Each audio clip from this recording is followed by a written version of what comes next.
Eu sou Marilu, tenho 28 anos e trabalho como administrativa de segunda a sexta. Depois do trabalho, quando estava vendo TV em casa, meu celular tocou. Era Bianca, uma amiga que se mudou para cá comigo desde nossa cidade natal. Marilu, você está livre na sexta-feira depois do trabalho? Bianca e eu saímos uma ou duas vezes por mês. Vai ter um jantar, quer vir? Eu não tinha planos, então aceitei na hora. Nesse jantar, conheci João Vitor, meu marido, 4 anos mais velho que eu. Nós dois adorávamos viajar e nos demos bem compartilhando histórias de viagens. Depois de trocarmos contatos, João Vitor e eu começamos a nos falar e mandar mensagens todos os dias. Começamos a sair nos nossos dias livres. Passar tempo com João Vitor era muito divertido, parecia que nunca era o suficiente. Depois de 6 meses, começamos a namorar. Como casal, fizemos viagens nacionais e internacionais, criando mais memórias juntos. 2 anos depois, nos casamos. Logo depois do casamento, João Vitor foi transferido e eu deixei meu trabalho para virar dona de casa. Por conta do trabalho de João Vitor numa grande empresa, mais transferências eram esperadas no futuro. Imediatamente, começamos a procurar um novo lugar para morar. Poucos dias depois de confirmar a transferência, Leia me ligou. Marilu, você tem 1 minuto? Quando atendi, Leia disse. Quanto tempo? Tenho uma pergunta. Desde que Thomas machucou a perna, fiquei sabendo pelo João Vitor que vocês vão se mudar para cá. Vocês considerariam morar conosco? É difícil cuidar do Thomas sozinha, seria um alívio ter você aqui. Nos propuseram morar juntos. No começo, recusamos porque a lesão de Thomas não era grave, mas conhecendo o caráter bondoso de Thomas, que não reclamava mesmo sofrendo, João Vitor e eu ficamos preocupados e decidimos morar juntos. Eu já tinha visitado a casa dos meus sogros para reuniões familiares, e era tão grande que pensei que poderia ter uma casa de hóspedes.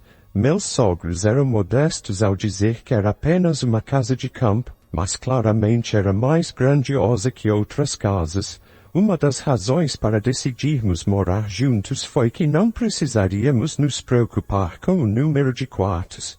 Eu tinha conhecido Thomas várias vezes enquanto namorava João Vitor e nós dois gostávamos de doces. Depois de nos tornarmos amigos falando sobre sobremesas, cerca de 1 mês após nos mudarmos, a lesão de Thomas estava quase totalmente curada. No entanto, enquanto organizava o depósito como exercício leve, infelizmente, um objeto pesado caiu na perna machucada, causando uma fratura. Ele foi atendido imediatamente no hospital, mas precisou de cirurgia e teve que ficar internado por quase meio ano. Depois de completar o processo de admissão no hospital e levar roupas para ele, voltei para casa e encontrei Leia na entrada.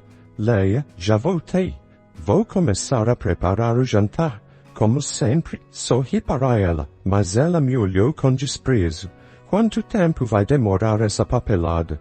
Sinceramente, sua lentidão é enlouquecedora, disse com frieza. Eu não conseguia entender o que tinha acontecido e fiquei paralisada.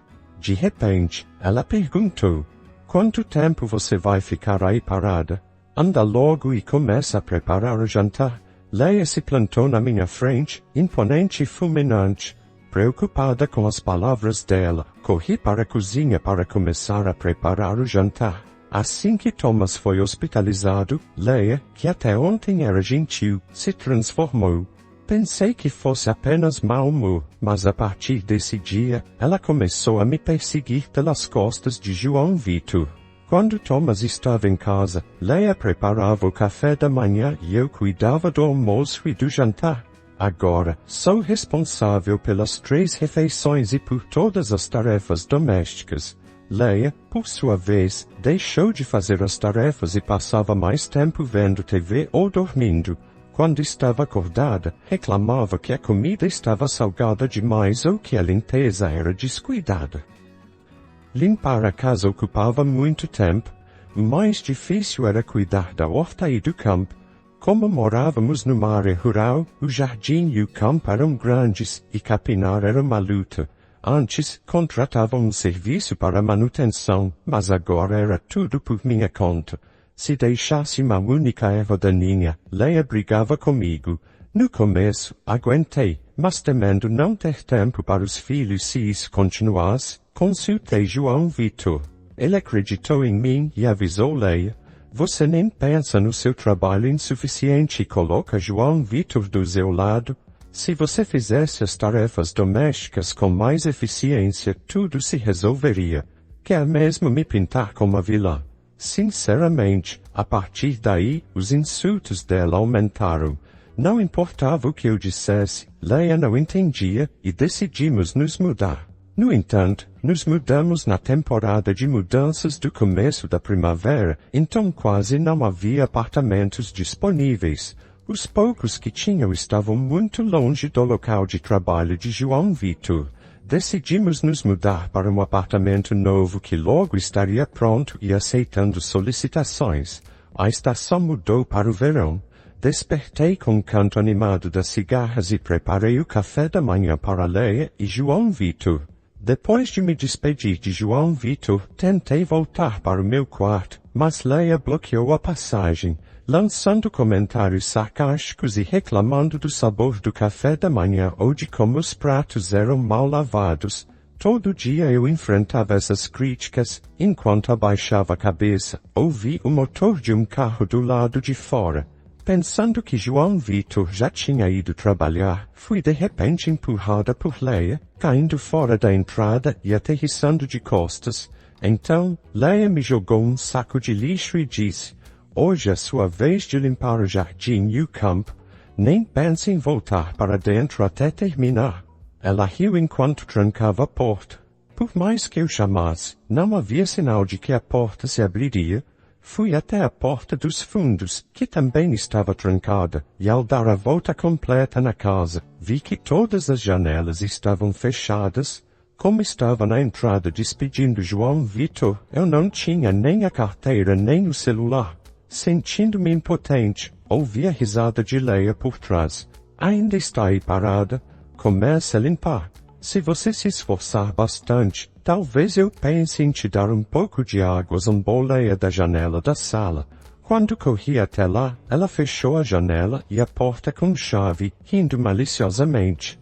Sem escolha, comecei a arrancar as ervas daninhas entre os miados dos gatos. Depois de um tempo, vi Leia sair da sala e me movi para um lugar fora da vista dela.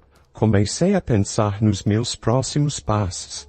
Ficar fora com esse calor intenso poderia me causar um golpe de calor. Pensei em pedir ajuda a alguém, mas os vizinhos estariam trabalhando ou no campo.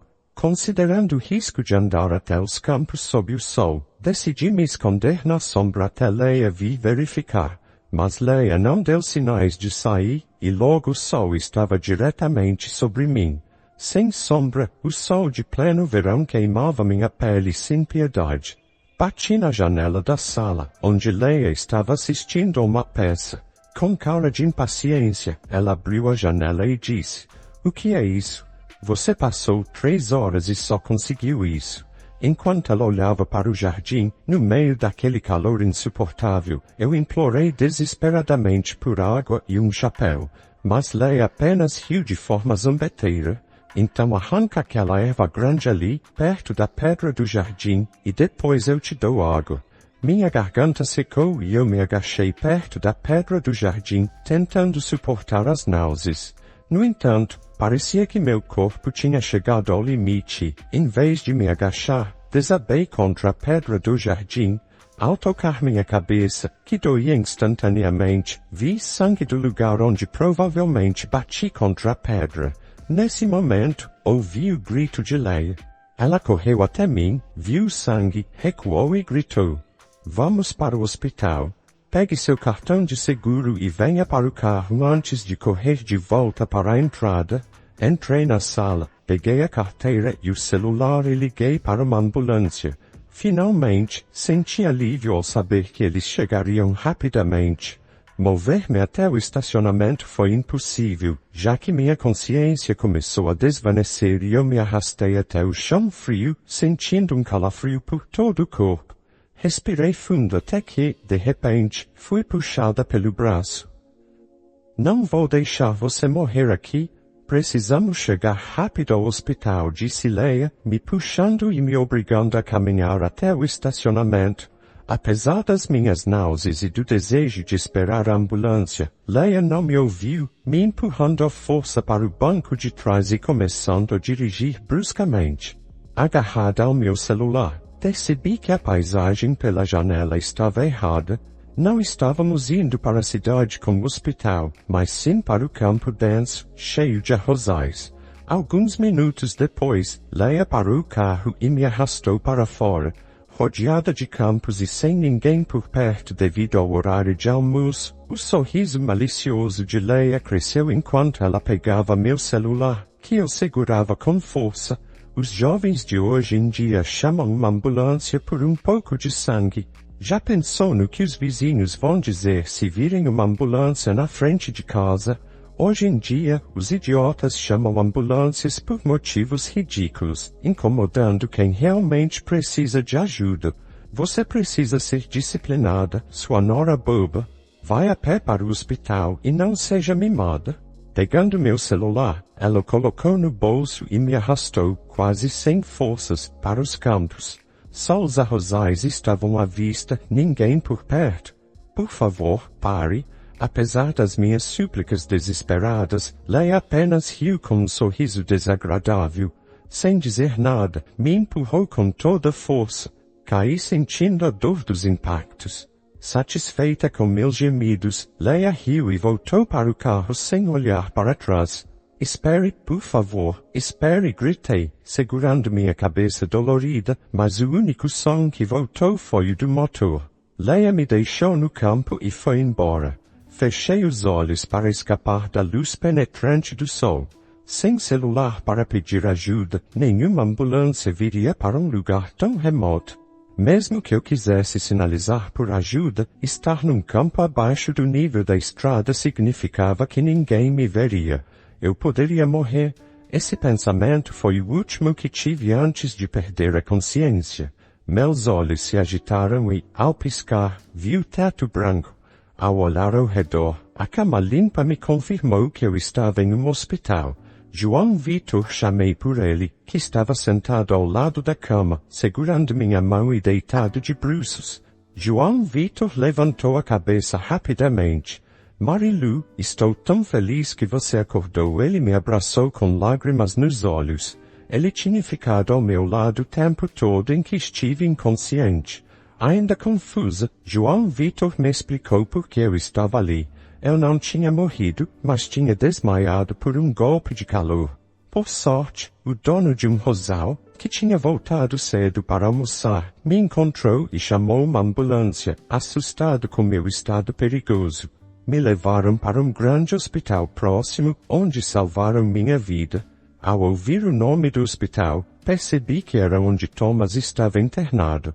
Thomas veio me ver várias vezes, preocupado, então pensei em agradecer a ele mais tarde. Então meus pensamentos se voltaram para Leia. João Vitor, o que aconteceu com ela? João Vitor apertou minha mão com força e começou a falar com um rosto sério. Leia, aparentemente sem perceber nada, voltou para casa e tentou dispensar a ambulância, alegando que não sabia de nada. Os serviços de emergência suspeitaram que Leia poderia ser autora de uma falsa chamada. De repente, a porta se abriu. Mãe, o que aconteceu? Por que tem uma ambulância na nossa casa? Era João Vitor, que tinha entrado correndo. Ele supostamente tinha o dia de folga, mas foi ao trabalho por uma tarefa inadiável e voltou para casa mais cedo do que o previsto. Os serviços de emergência explicaram que estavam ali em resposta a uma chamada sobre uma pessoa com sintomas de insolação e sangrando pela cabeça, mas que a pessoa que chamou não aparecia em lugar nenhum. Eles estavam falando com Leia. Surpreso com o tom dela, João Vitor imediatamente chamou meu celular. Nesse momento, Leia, suando e sorrindo nervosamente, agarrou o braço de João Vitor. Ah, lembrei, ela foi às compras, disse minha sogra. João Vitor não foi o único a sentir suspeitas. Senhor, por favor, ligue para sua esposa, disse a pessoa do serviço de emergência. Leia se lançou sobre eles, enfrentando agressivamente o homem. Enquanto isso, João Vitor ligou para meu celular. O toque do meu telefone vinha de Leia. Este é o meu toque de chamada. Pedi para Marilu usar o mesmo toque. Que coincidência me chamarem nesse exato momento. Mãe, me mostra seu celular, João Vitor insistiu. Frustrado pela insistência de Leia em não saber de nada, João Vitor enfiou a mão à força no bolso dela e tirou meu celular. Ele olhou para Leia com ódio. Leia soltou um pequeno grito e correu para o segundo andar, tentando fugir de João Vitor, que a seguiu imediatamente. Ela escorregou antes de chegar ao topo da escada e caiu, dobrando as pernas em ângulos claramente antinaturais. No final, Leia, chorando de dor nas pernas, estava muito preocupada para falar de mim. Os serviços de emergência disseram que iam chamar a polícia para iniciar uma busca, e João Vitor aceitou de bom grado.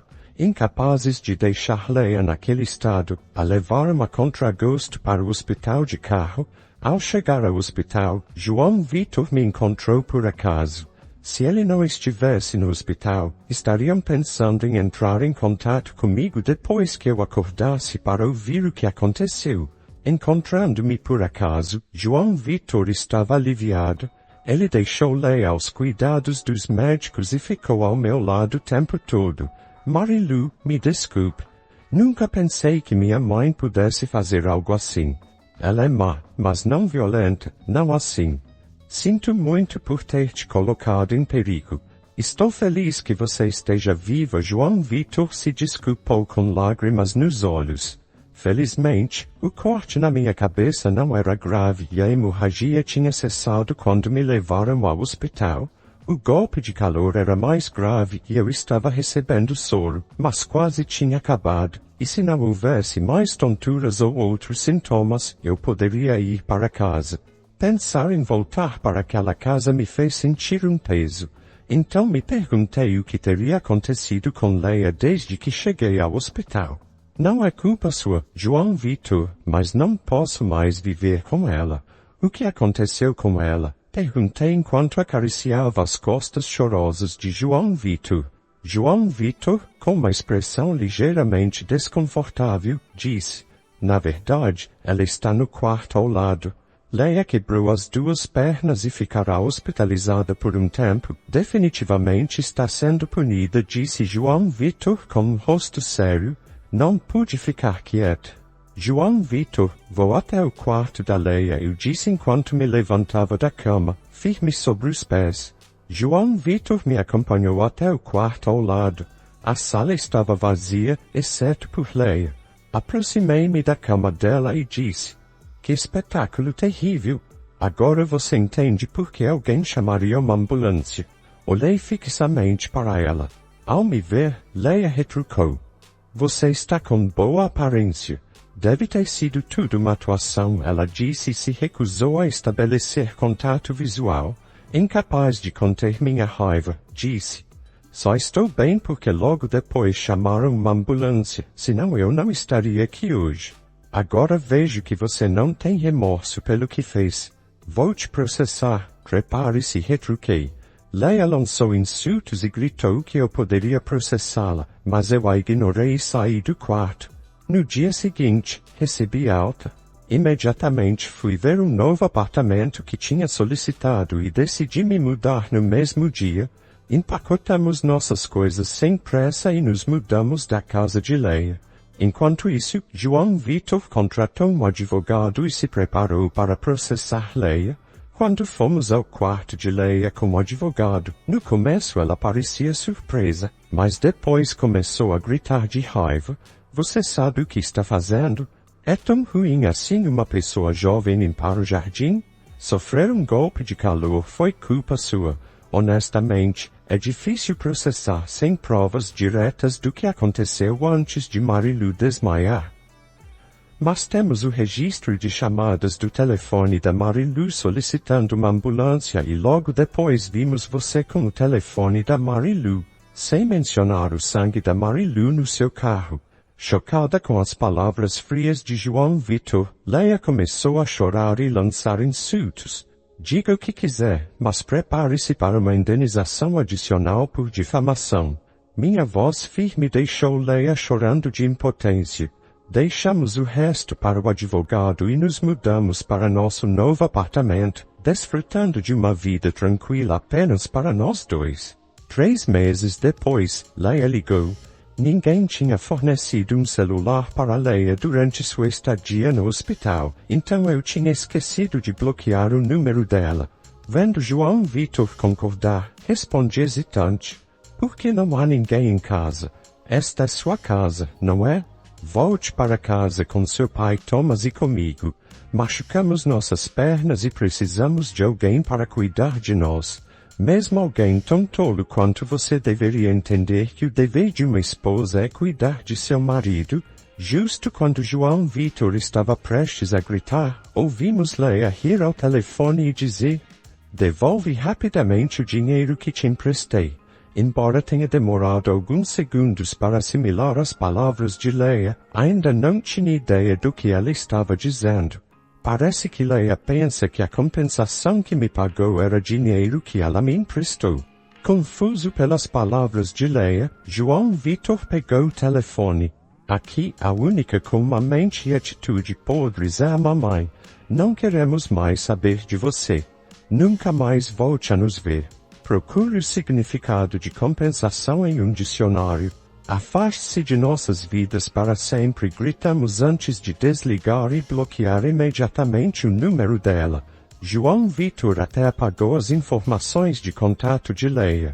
Embora tivéssemos chegado a um acordo com Leia através de uma indenização, decidi denunciar seus atos à polícia. Aconteceu que Leia já estava sendo processada pelo proprietário do jardim. Minha queda tinha causado danos significativos à plantação de arroz, afetando a colheita e danificando a bomba usada para gerenciar a água no campo. O proprietário estava furioso. Depois de pagar uma indenização para mim, Leia estava quase falida e incapaz de pagar suas dívidas. Ela exigiu que eu lhe devolvesse o dinheiro, mas isso já não era da minha conta.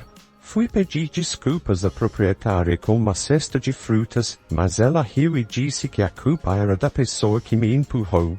No final, Leia teve que pedir o empréstimo para pagar a indenização ao proprietário e estava lutando para devolvê-lo. Leia também estava enfrentando o divórcio de Thomas e tinha sido expulsa de casa. Ela nunca mudou sua opinião de que eu era quem tinha afastado seu precioso filho. Parece que Leia não suportava que Thomas e eu nos dessemos bem. Ela me atribuiu tarefas impiedosas enquanto Thomas estava hospitalizado, tentando me ensinar uma lição sobre quem estava no controle. Como resultado, suas ações quase levaram a um homicídio culposo, o que fez até mesmo Thomas repudiá-la. Depois da divisão de bens, Thomas vendeu a casa da família e se mudou. Leia ficou sem lar e agora passa seus dias em um estado terrível, ainda procurando por Thomas. Mas ela nunca o encontrará, pois agora ele vive conosco. Ficamos juntos até que Thomas decida seu próximo passo, sem avisar Leia, é claro. Thomas recebeu alta do hospital e melhorou o suficiente para fazer caminhadas diárias como parte de sua reabilitação.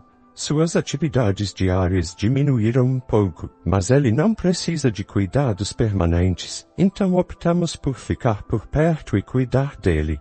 Thomas e eu ainda temos um relacionamento excelente e frequentemente saímos juntos em viagens ou jantamos nos nossos dias livres para mudar de ares. A história de hoje chegou ao fim. Não se esqueça de comentar qual lição você tirou dela. Também deixe um like no vídeo e se inscreva para não perder os próximos vídeos. E se você quer conhecer o final da história do homem que foi demitido por defender suas colegas de trabalho, do chefe que oprimia as mulheres da empresa, clica no vídeo que está aparecendo aí na tela. Te vejo nessa história. Grande abraço.